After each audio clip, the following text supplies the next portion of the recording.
It would be sitting outside for... Yeah, well, you could get one of those tops. Listen to me. I mean, I've got all the lingo, a lock up and a top. It sits outside now, doesn't it?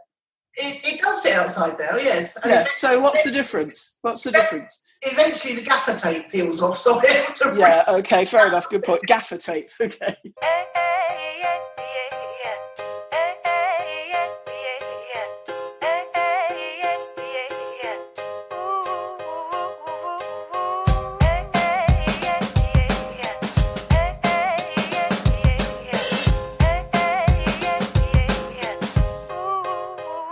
Welcome to Own It, Your Business and Your Life, with Nicola Cairncross and Judith Morgan. In this podcast, we're going to cover everything you need to embrace to become a successful entrepreneur, marketing, money, and much, much more.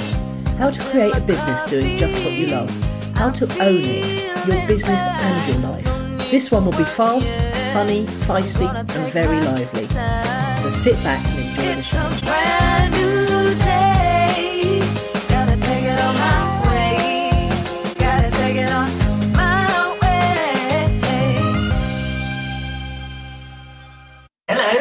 How are you?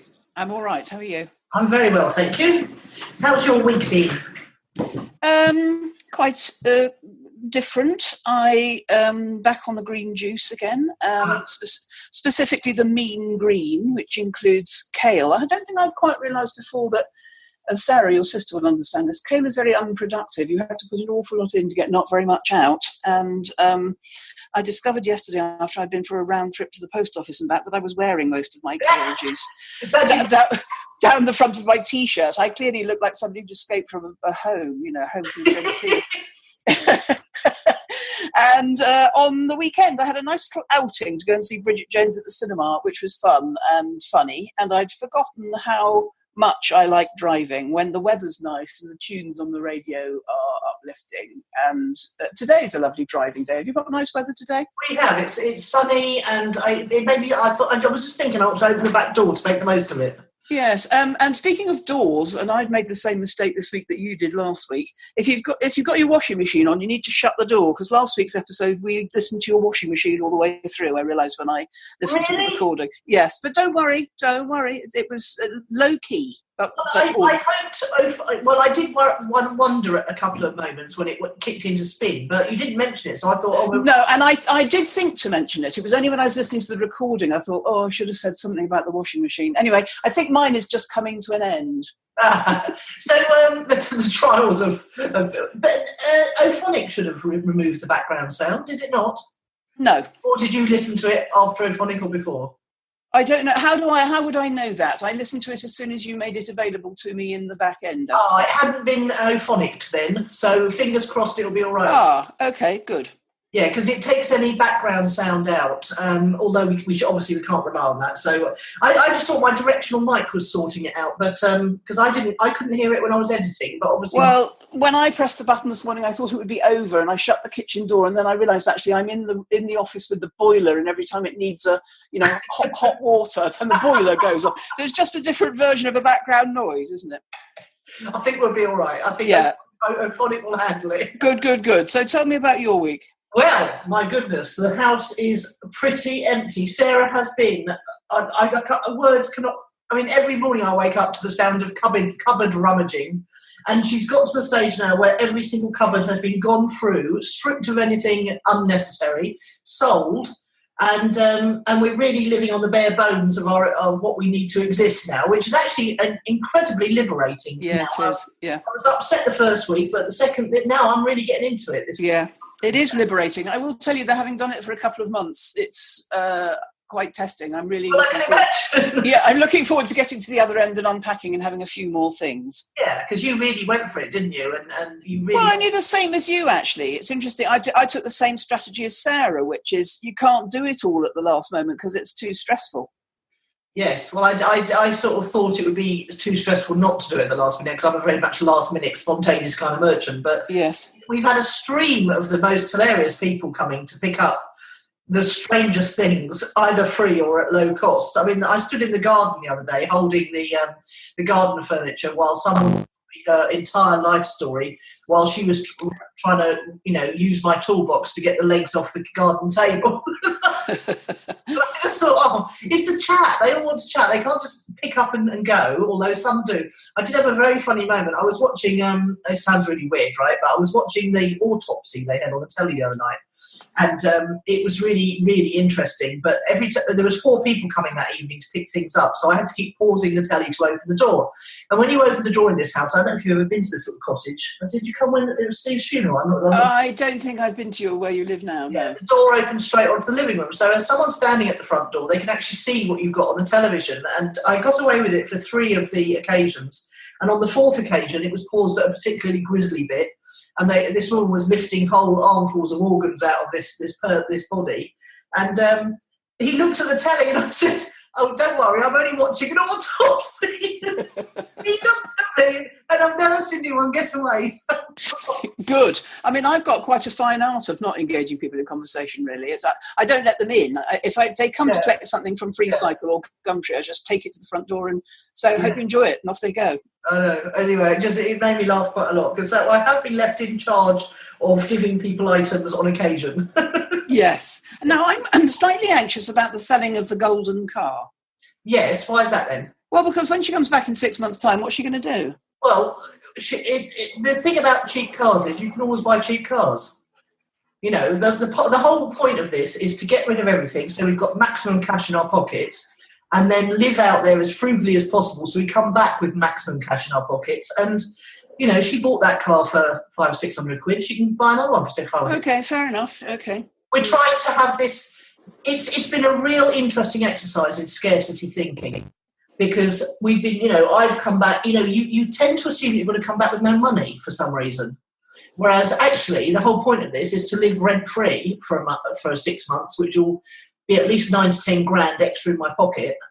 Well, it's not rent-free, it's just drastically reduced, isn't it? Well, it's £250 a month between us, so £125 a month. Just to cover the, I mean, after what we're used to paying in the UK, that does feel like free. I agree. Yeah, totally. Yeah. it's really, you have to keep catching yourself. It's like I was thinking this morning, what am I going to do about my bed linen? Well, actually, my bed linen, although it's nice, it's not pristine anymore, and I could just go to Dunelm Mill and buy a new set. But you have to keep catching yourself thinking these things. Yes, I've taken the different view on the car. Mine's not worth very much more than Sarah's, but it's done more than 100,000 miles less than hers. But I'm keeping mine in the UK even when I live in St Martin because when I come back, a year's garage rent is actually cheaper than hiring a car that I would need when I would be back in the UK for 3 months at a time. Oh, that's an interesting idea. Did you say garage rental? Yes, you can rent a garage, a lock-up like Crims have on the telly. Very, very, very, particularly in your neighbourhood, very, very inexpensively, sort of 15 quid a week type of thing. Oh my God! I would have thought that garages in my neck of the woods were extremely expensive, but I'll investigate that. I'm undecided about what to do with my car. It's actually not worth anything on paper, and it's not, but it is a beautiful old Mercedes Avant-Garde, which has been looked after by a Mercedes fanatic. Well, what is it worth on paper? 400 or 500 quid. Well, mine's worth about £2,000. I think I'm going to keep mine. I'll send you a link to the garage site, okay? Yeah, do, because that would be, I can't quite bring myself to sell it for that much money. Yeah. And you might even find somebody who's got a garage they don't actually use. Oh, okay. Let's put the word out then. Yeah. Because that would be bloody useful to keep the car to the last minute and then have it. Yeah. The other alternative is you talk to somebody who's got plenty of room in their driveway or on their land. Yeah, well, I was going to talk to someone, a mutual friend who's got a big old tennis court he doesn't use, but quite. It would be sitting outside for. Yeah, well, you could get one of those tops. Listen to me. I mean, I've got all the lingo. A lock up and a top. It sits outside now, doesn't it? It does sit outside now, yes. And Yes. So what's the difference? Eventually the gaffer tape peels off, so I have to... Yeah, okay, fair enough, good point. Gaffer tape, okay. Because you know you can get through an MOT in this country as long as you don't have any holes in your chassis. And if you have a hole in your chassis, you can put gaffer tape over it. And do you know when your MOT is? Unfortunately, it's December. Is it while you're away, isn't it? So's mine. So you really need the person who's looking after it for you in the UK to either take it for the MOT for you in absentia, or you've got to sign one of those things saying it's off the road. And if it was on their tennis court, technically I think that means it is off the road. Yeah, or if it's in a garage, a lockup it would be. Yeah, exactly. And then the first thing you've got to do when you get back before you can really drive it is you're allowed to drive it to the MOT station. So the first thing we'd have to do when we got home, not on day one, but before we used it, was drive it to the MOT station. Yeah, absolutely. It's I'm sure these details are absolutely fascinating to our listeners. Well, they are. I mean, this is what our lives are going to be about, aren't they? And actually, quite a lot of, not quite this degree of detail, but there was quite a lot of this when we talked to the experts on the summit. Yeah, I was particularly fascinated by the practical details. Yes, quite. Oh my God! And the other bit of news this week is Phoebe's made her first £5 online. Oh, good. So she's been making YouTube videos about, various kinds of makeup because she loves watching other people do makeup videos and she loves experimenting. And we've got we've got it all set up so that it's her videos are attracting SEO, so that she's targeting phrases with her videos. And then people come to her website to find out what products she uses, and they have to opt in to get them. Now, I'm not sure if that's actually a good strategy, but she's then laid out every product she uses with an affiliate link to Boots, Superdrug, or Amazon, or various other things. And then we've got a page about how to make money, your online income, because she figures lots of teens would love to know how to do that. And we've taken 7 of my email tips and turned them into pages and scattered them with, things to GoDaddy and Get Drip and Affiliate Window and all that stuff. And Studio Press pay a monster $200 if someone buys one of their themes, so that's quite a nice affiliate thing to use. Mm-hmm. Anyway, so we were looking yesterday at something, and I said, "Oh my God, you got £5 in there?" And she said, what's that?" And we couldn't work out where it come from at all, but she's made her first £5 online, so she was really quite thrilled. Less thrilled by the fact I'd gone on to spend 150 quid on Amazon and not gone through one of her affiliates. And the thing to remember, the point, of course, is that none of us ever forget our first time of making money online, do we? Exactly. So now I've got to make damn sure everything I buy on Amazon goes through Phoebe's affiliate link. Yeah. She wasn't best pleased on that one. No.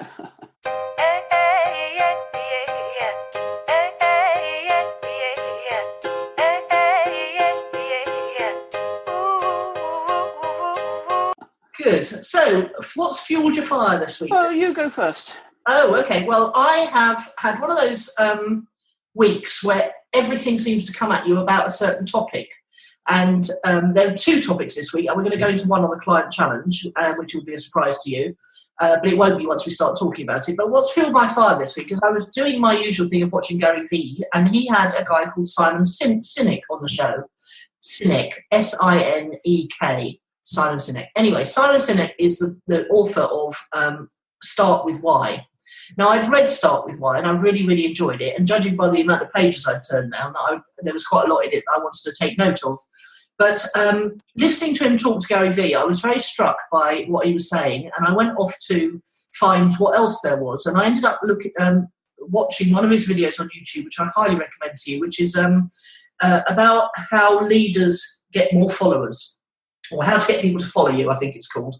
And it's Simon sitting on having an interview. We'll put the link in the show notes.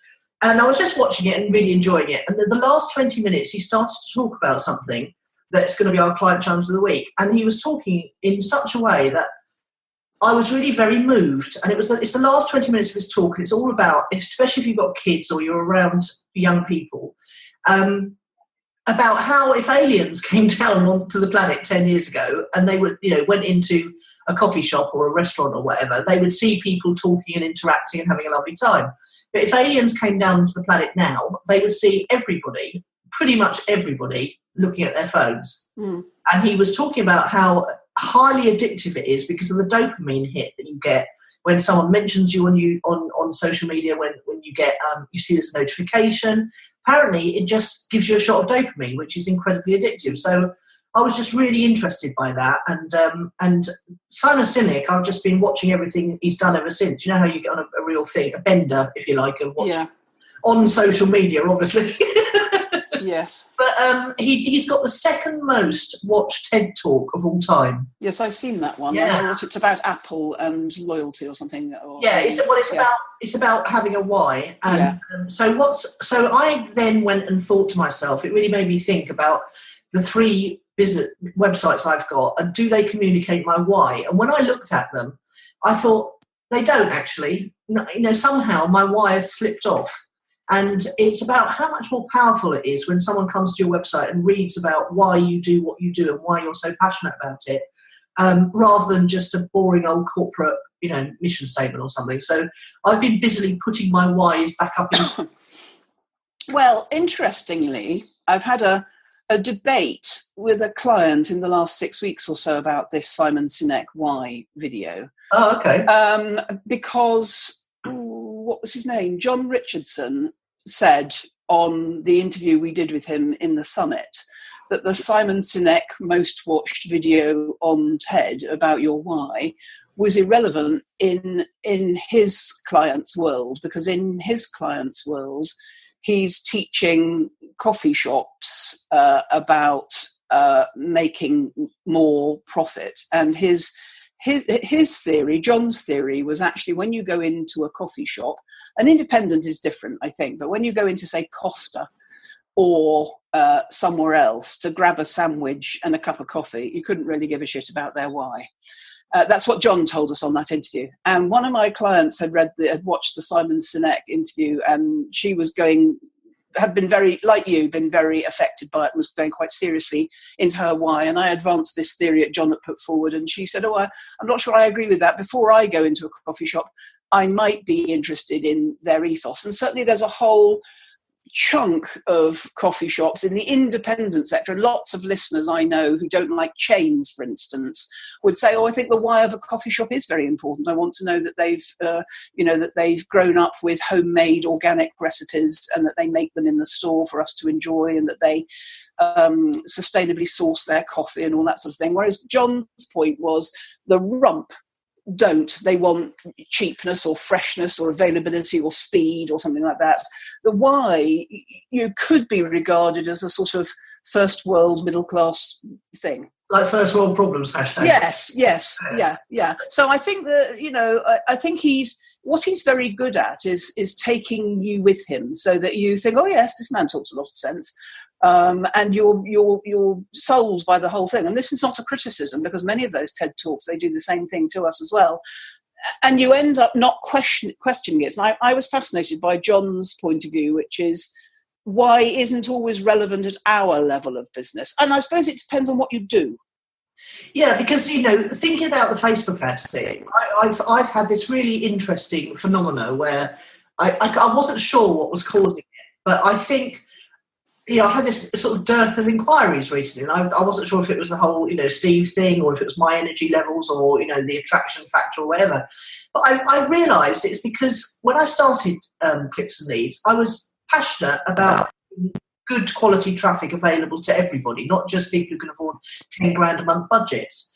And I had that on the front page of my website, and I took it off because I was being met by someone, and we discussed the ideal client, as we discussed on many occasions the ideal client, and he felt that wasn't appealing. It wouldn't appeal to the new ideal client. But I think in taking it off, I've stopped appealing to anybody, because they can just see I'm just another Facebook ads agency, instead of one that's really passionate about helping people get great quality traffic. Yeah, and the interesting thing there would be, and I would teach clients this based on what you've taught me, is you stick it back on and you see whether your flow of leads opens up again, but they're not ideal in the way that they weren't before, which is they cut off the campaign because they didn't know it was going to cost so much, Are those clients worth having at all?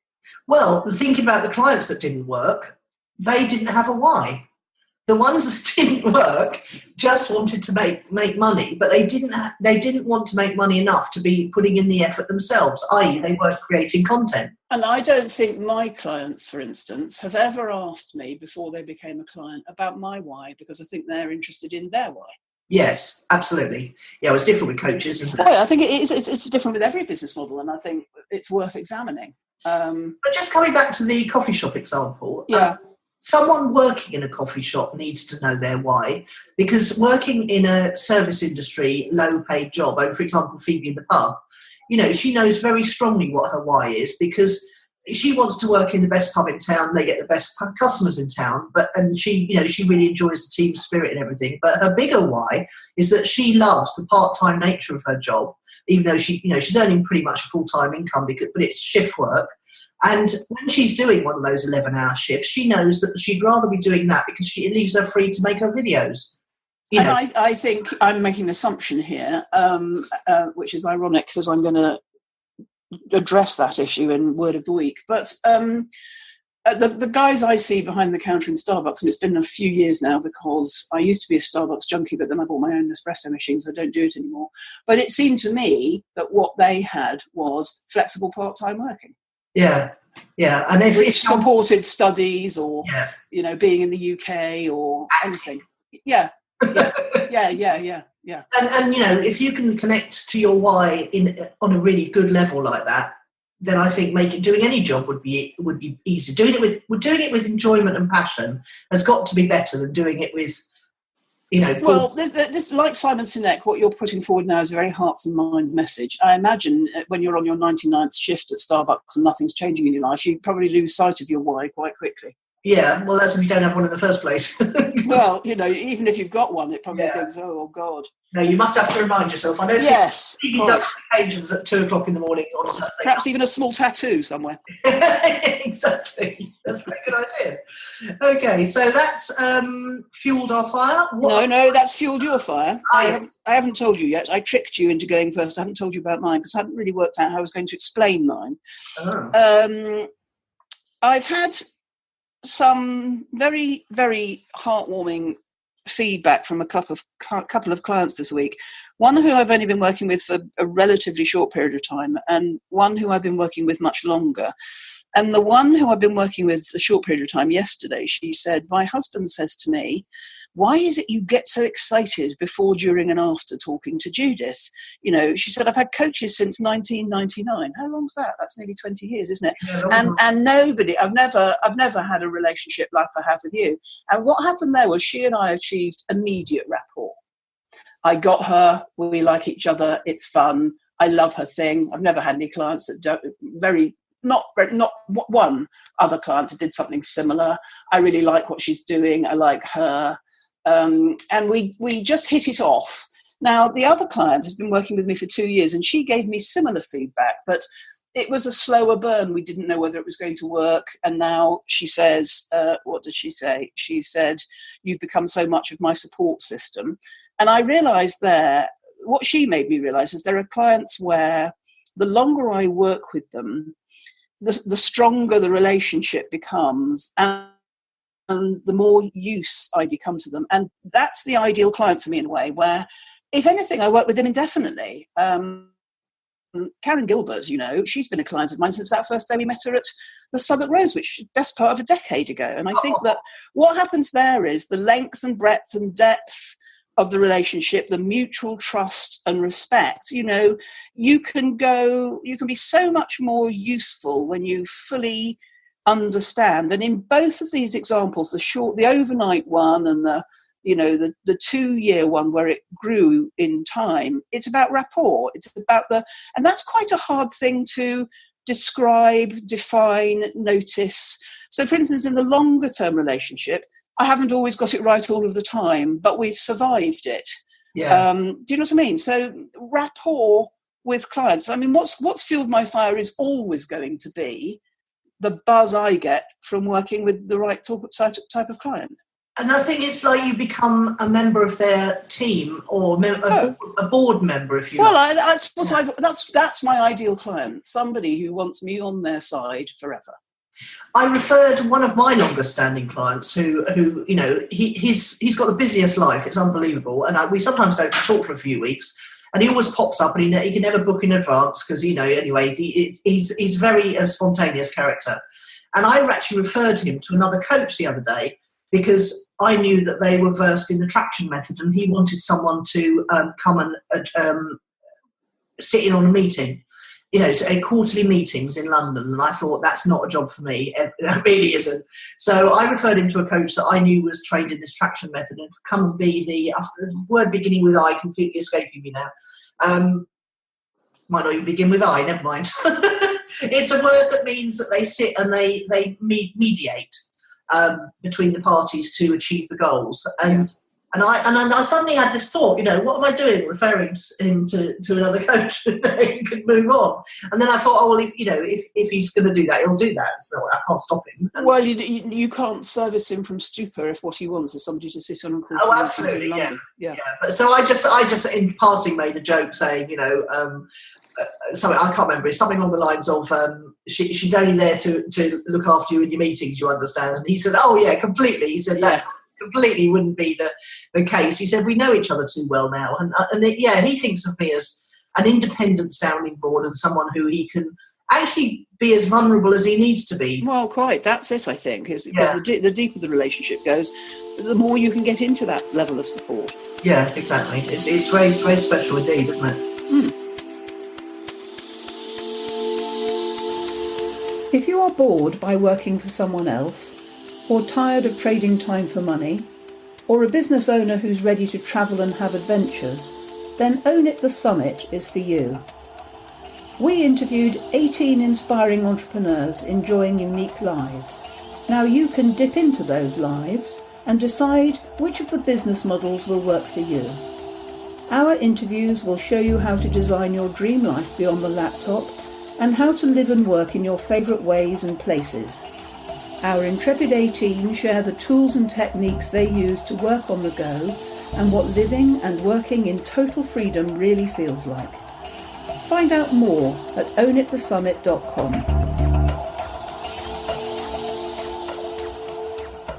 Good. Okay, so what we want to talk about this week on Client Challenge is... Well, I think we should warn everybody, first of all, we've had a little switch here, that's switcheroo. Instead of me being responsible for bringing it each week, you are, and I'm feeling a great sense of relief about that. And the boot's on the other foot, so I turn up to these and I won't know what we're talking about now either. No, absolutely. You are at my mercy. Yeah, I am. Now, I think at some point we should talk about why you felt stressed about bringing challenges. Well, because I enjoyed job. Run out of them. Because we're on episode 98 is the answer to that. Grief. And there aren't more than 98 challenges in running your own business. In fact, there are considerably fewer. So either our choice was to, repeat them, which frankly would bore both of us. Yeah, that's the short answer, I think. Well, you're going to, as I say, you're going to be at the mercy of the whimsical... No, I'm looking forward to it. It'll make me a nice, refreshing change. Go for it. Okay, well, it's a serious one this week, and it's something you're going to immediately recognise because there's been quite a bit... there's been quite a lot of chat about mental health in the digital startup world community, particularly startup founders who are under a lot of pressure from shareholders and things. But we have... ourselves experienced also this week. There's been quite a few women, actually, I don't think men would do this in public, talking about on their Facebook profiles how lonely they are. And it's, there's one person I know in America who has said she lives in a certain city, she goes to the gym, she talks to the people at the gym, but they're really concentrating on the thing. She said long weekends are the most tough time for her. She goes to meetups to try and make new friends in this city, and everyone's too busy. She doesn't feel that she's getting anywhere in terms of making new friends there, and she's really quite unhappy. And the other thing I've noticed is that 2 or 3 of the more successful people of my acquaintance, who I meet at conferences and things, have started to go and travel. So one's in the south of France, one's in Italy. One of the most popular and successful people I know from the outside, she's gone to live in a little village in Italy because she wants human connection away from the computer. And I know that, I've been trying to wonder why I want to go to Greece, particularly a small village in Greece where there are even less people than there are in Shoreham. And I'm thinking that it's because I want to be forced away from my computer. I want to have to go to walk down the road to go to the shop. And I want there to be less people in it somewhere so that I can get to know people. And I know that you work very much from home and you don't even go shopping because you have everything delivered. But there was another friend of ours this week who put something up about, she works entirely from home, and she's really looking forward to going to TNC, which is Traffic and Conversions, which happens after the Internet Marketers Cruise. And I was thinking about this whole thing. In fact, I'm working up to a blog post on it. And I was thinking about this whole thing about digital isolation and how we get our dopamine fix from social media and we think we've had some connection, but we haven't actually. And I was also thinking about you driving along with the window down and the music on. And I was thinking, if you don't ever go, one doesn't ever go shopping, then what reason does one have to go out of the house? And I just wanted to talk to you about it and see what your take on it was, and what people can do to stop that happening to them. Okay, so I've got so much to say on this topic. Good. I'm going to link to that very, very long article you made us all read yesterday. Which was, again, it's like everything comes out at once. Yes, I could see what you were exploring this week by what you were sharing. And that very long article, can you remember roughly what the gist of that was about? He was basically that's what he was saying, wasn't he? Is that let's forget it. I'll link to it and people can read it. That friend of ours who posted how important you and I had both been to her in the support we'd given to her as she'd become increasingly isolated. If I'd known she was as isolated as that, I would have offered even more support. So, for instance, a friend of mine recently lost her father and put her mother into a home. I've called that woman a lot because I know what it's like to be bereaved. And I wanted to make sure that she was all right and that she had plenty of people to talk to. And that's a great joy of my life, is being supportive to people who are in a difficult place. Now, let's go back to the main point. If money were no object, and I didn't love gadgets as much as I do, and I didn't rely on marketing my business 100% online, I don't think I would be online at all. Wow. Because I'm only on Facebook. I don't have any friends and family on Facebook. Everybody on Facebook is my Facebook friend and my online virtual community, and I love it as a way of my marketing my business. But we've discussed on this podcast before that it's a very double-edged sword because, you often wonder why I need so much time off. I think this is part of it, is because, as the man said in the article, it's completely draining. Yeah. Because he described how he was blogging, I think, a couple of times a day, and then he stepped it up to putting output out every 20 minutes or something ridiculous. I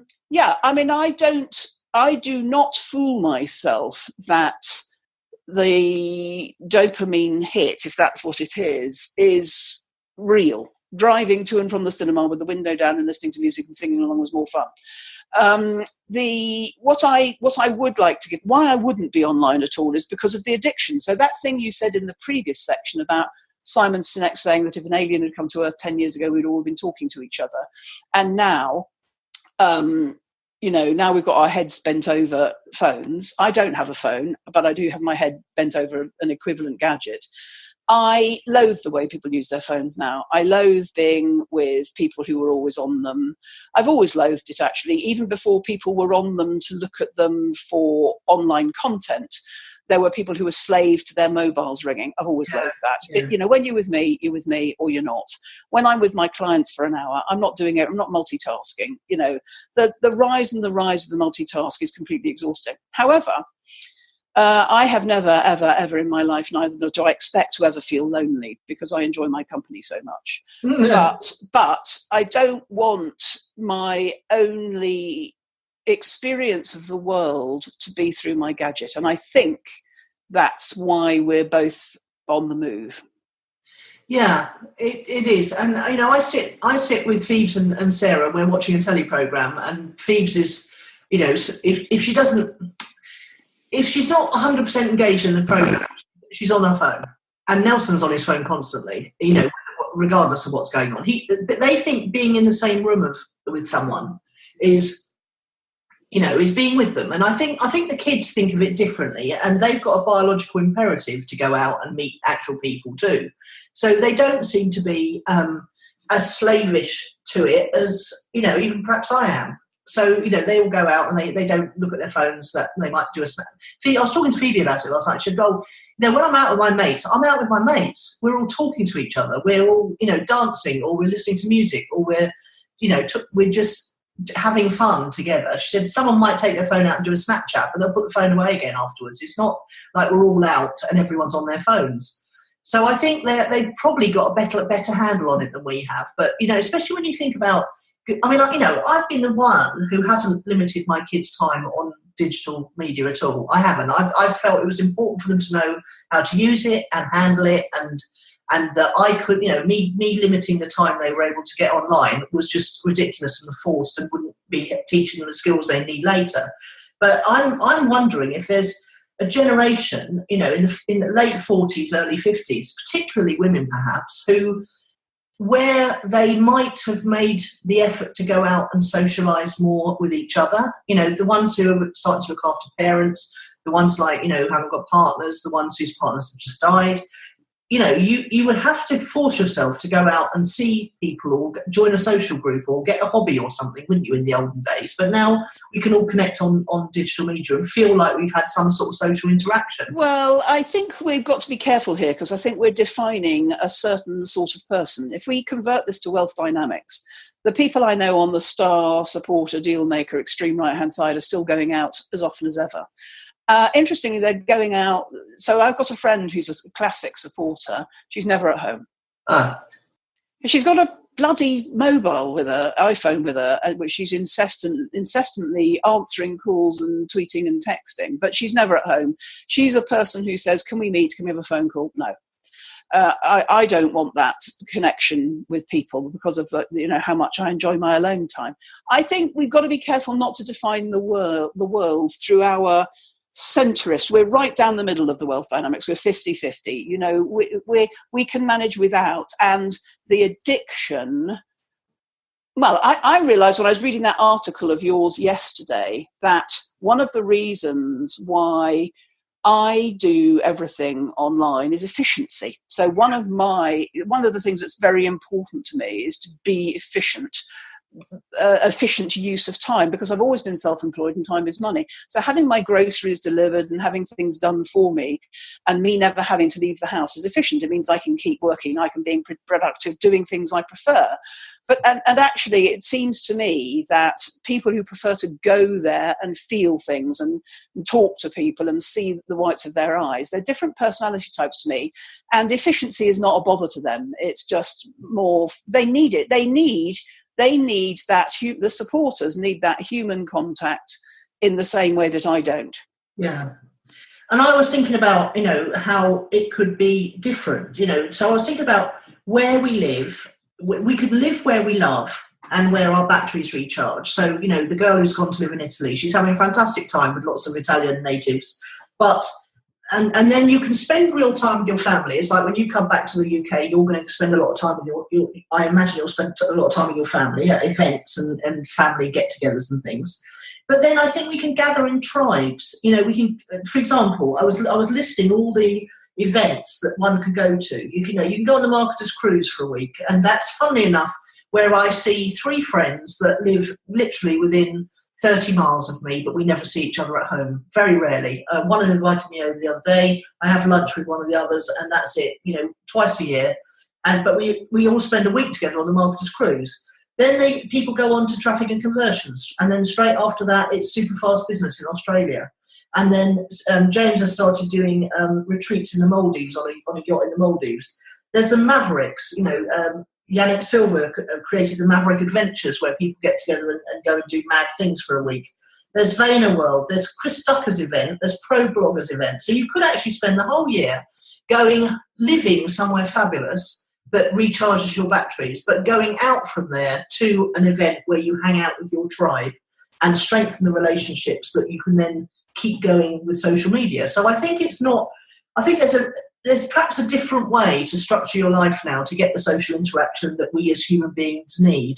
Well, I think the extraordinary thing is that we both have fooled ourselves that we are more likely to get that in a foreign country than we are at home, which is bizarre. And when you were talking then, it reminded me of what my brother said to me, because he spent 20 years abroad, the first 20 years of his career abroad. And I remember him saying to me in the 90s, we saw more of you when we lived in Kuala Lumpur than we do now we're back in the UK. And I think it was because, it was an exotic location. I'd get on a plane and go and stay with them for a week or 10 days. I turned up as a surprise guest for his 40th birthday party. Now we don't even bother we barely text each other on our birthdays here, because anytime we could just roll down the road. I don't know why so if I wanted that life, I live in London, which is one of the finest cities in the world for achieving it. I don't think I really want that life, but I do want, I've been reading, going back for 5 or more years, I've been reading these books, The Winter of Our Disconnect, and looking at people who've come off digital. And some of my clients have digital Sabbaths where they don't look at it for 36 hours or something. I do think it's bad for us, yes. And I think we can blame Steve Jobs for most of it. That bloody iPhone is the problem. Yeah. It is. It is. Having a computer that you can carry around with you. Yeah. Lethal, isn't it? Well, and there may, of course, be. These are the first rumblings of the kickback. Yes, absolutely, yeah. And it was funny how it all came in the same week. So I think... Well, actually, I think it's been around for a bit. You just noticed it in the same week because you were ready to notice it because you're thinking about these issues as you start to go on the move. Yeah, absolutely. But if I was going to choose to live, taking away that, I think we all live somewhere because we've grown up there and it's familiar and our family are there. So we tend to live in proximity to family and somewhere we feel safe. But that isn't necessarily where you choose to live if you hadn't grown up there and you didn't have family there. So I think that's why I want to live somewhere beautiful. I'm so visual. I get really quite depressed by rain and grey skies and traffic and ugliness. And I think that's why I want to go somewhere beautiful to live for a while. And I think this, you've got the opportunity to do it while the kids are grown up but not yet having their own children. And when they start having their children, I might choose differently again because I want to be near grandchildren. So, but in the meantime, I want to live somewhere beautiful. That's why I'm going to Greece. And I feel I need that. I need that visual beauty and peace and quiet to be able to recharge my batteries from everything that's happened and see what happens.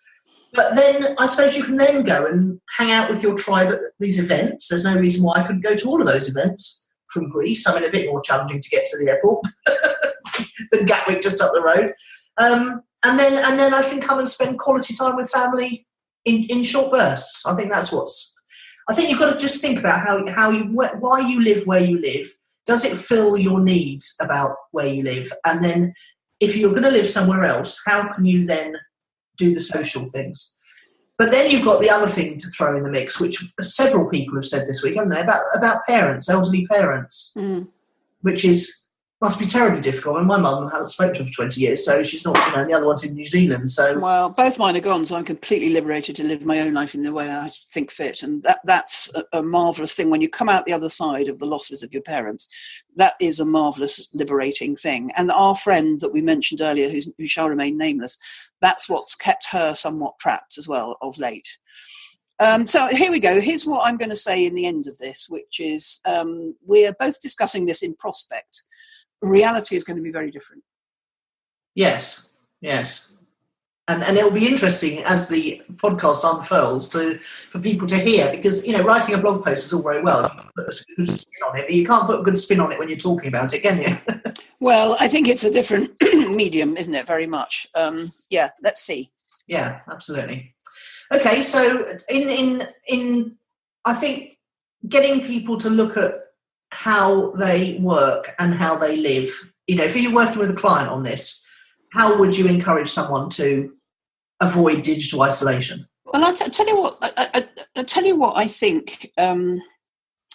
When you started this off, well, it is ironic that this topic should come from you because you're the most glued to the computer person I've ever met, really, and you sort of encourage quite a lot of us down that line, not down the line of becoming addicted or isolated, but that's where we've all ended up, isn't it?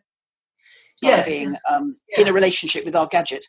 I think that the thing that's come to my mind while you've been talking about my clients is how unhappy they are, and we've mentioned this once before, by dint of comparisonitis, and this never affects me either. When people describe their lives on Facebook and other people think mine isn't as exciting or interesting as that makes them glum.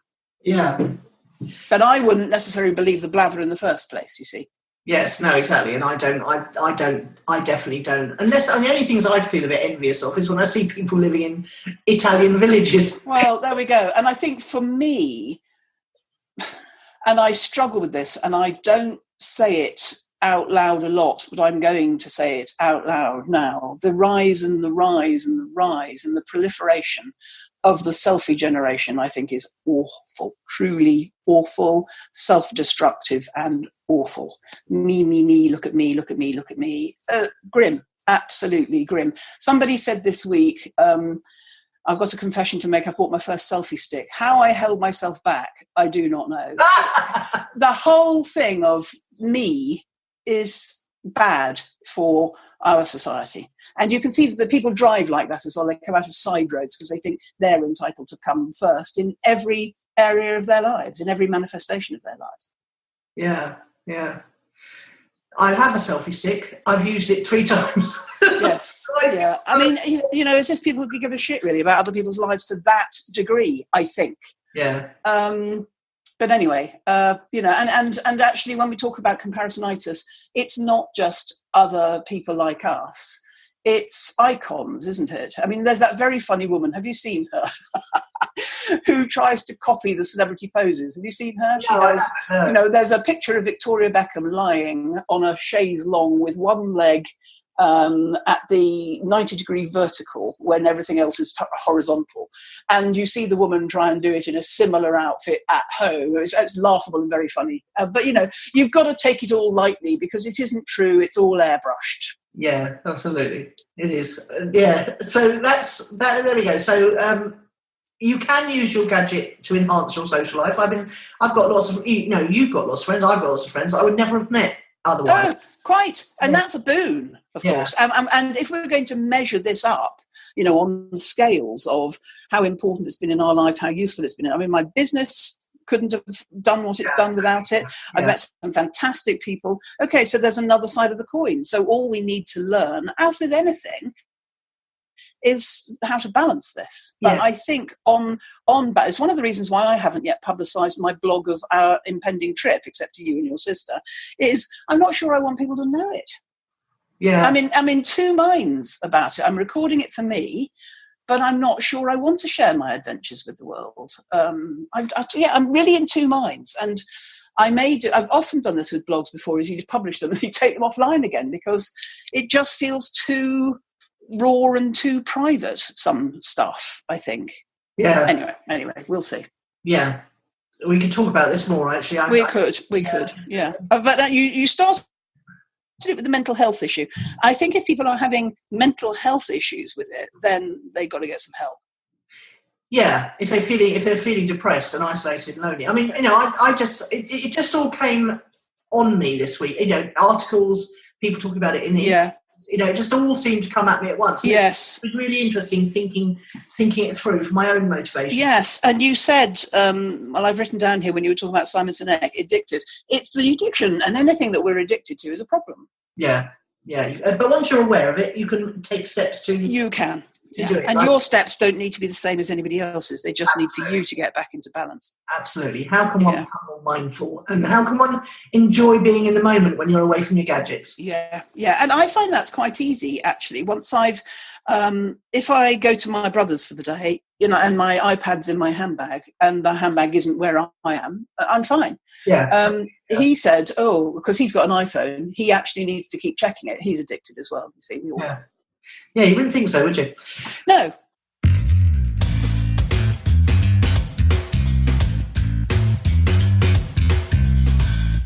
What's your word of the week then? Yeah, it's presume. Don't. Presume, assume? I've had 2, presume. I've had 2. One client who had an experience of somebody else presuming something about her. And one person with whom I'm in a negotiation who sent me an email that said, I just presumed. Don't. Yeah, really.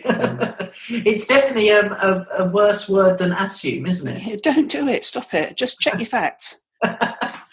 Mine is connection, which I had to pull from our conversation. Yeah. We're going to talk about. So make connections. How to connect with your clients, how to connect with your potential future clients, how to connect with your family and connect with your friends. And don't be afraid to connect. If I'd have known that mutual friend was feeling like that, I just assumed she was happily and busily getting on with her life. Yeah, because she's very self-sufficient, aren't we all? Yeah. Well, exactly, and we don't want to be vulnerable. No, I also think that connection, the gadgets and the online stuff does help us to connect in a certain way. The fact that we'll be able to Skype friends and family wherever we are for free, for instance, does facilitate connection. Yeah, and voice, FaceTime as well. Actually like being in the same room but not be able to have a cuddle. Yeah.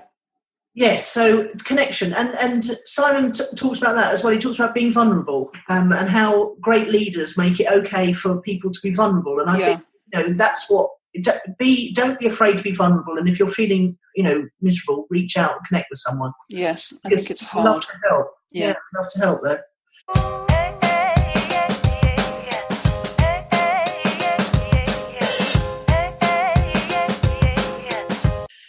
Good stuff. What's your project updates then? Well, it's Wednesday today, which is dustbin day at my house, and I cannot believe I'm still putting out the dustbins. Every Wednesday I think, well, this must be the last Wednesday I'm going to put the dustbins out while I live here. But no, another Wednesday comes and I'm putting the bins out. Last Friday night, my buyer and I managed to connect, and she said she thought we'd exchange and complete within 48 hours this week, which expired at close of business yesterday. And as far as I'm aware, nothing's happened. I sent her a message last night saying, just text me, email me, or phone me somewhere to let me know what's going on. Nothing. And this week, because I expected to be in France, I've got 2 nights booked in an Airbnb I'm not going to use. And I've booked a conference room on Friday for my last ever cash flow game in the UK. And I wanted to, I think I've mentioned it before, but I'm going to link to it in this section. I found this gorgeous website, which I wish I'd known about before because I could have put my shed on it, where people offer up their homes and sections of their homes for business meetings. So I've booked this really nice venue just half a mile down the road it's got a garden and bifold doors and a dining room table we'll do the cash flow game at. In summer we can sit indoors for our lunch if it's raining, which looking at today it probably won't be, but it's called Vrumi, VRUMI.com, and I wish I'd known about it because I've often tried to rent out the shed, make money from the shed because I didn't use it all the time for co-working, and it would have gone great guns on there. But anyway, the short thing here is my move to France. I'm still in London. God, just unbelievable, really. It is unbelievable. Don't draw me on it. You tell me about your project update, because I get quite cross and quite ranty quite quickly. Quite quickly. Yeah. Well, I'm not doing anything new, trying not to. Swagger and Soul obviously is an ongoing thing. We've worked out a little schedule. Sarah's going to blog on Mondays, and I'm going to blog on Fridays. And we're going to try and stick as closely to that as possible. Then we're also going to turn our blog posts into audio episodes and put it on as a podcast. I've just got to record mine, and we've topped and tailed. And on the other thing, I've got my Tripwire offers up. I've got the Science of Getting Rich Online as a video is drawing a lot of traffic. It's doing well now. And that brings in between 2 and 10 to 12 new leads every day if people want, put their name and email in to download the latest version of it. And then I'm offering them the Money Gym and the Money Gym book and the full set of audios as a Tripwire for $9.95, and people are buying it all day long, which is really interesting because that's not, it's not as practical. It's not as practical. But then I've got my How to Market Any Business Online book, which I've updated and I'm giving away as a, to people who put the names and emails in. And the upsell to that is a 4-video series, Fast Start Masterclass, which is actually, pretty solid content, but nobody is buying the upsell of that at $9.95. So it's been fascinating to see that people who are pursuing a more esoteric subject and less practical subject, where there's no guaranteed return on investment, But the more practical people aren't buying the up. So anyway, can't work it out yet. But well, we've kind of known that for some time, that people buy what they want, not what they need. Yes. And I'm thinking that we might revisit this project updates, which we inserted at some point. We might take it out again. If you're not doing anything new, and I'm not doing anything new, we might rename this, Life on the Lamb or something like that. But I haven't just got to tell you something. Oh no, I'll save it for what's impressed. Who or what's impressed? Yeah. So I'm still tweaking things. Is where we're at, and trying not to do anything new except just enhancing what I'm absolutely doing at the moment. Mm.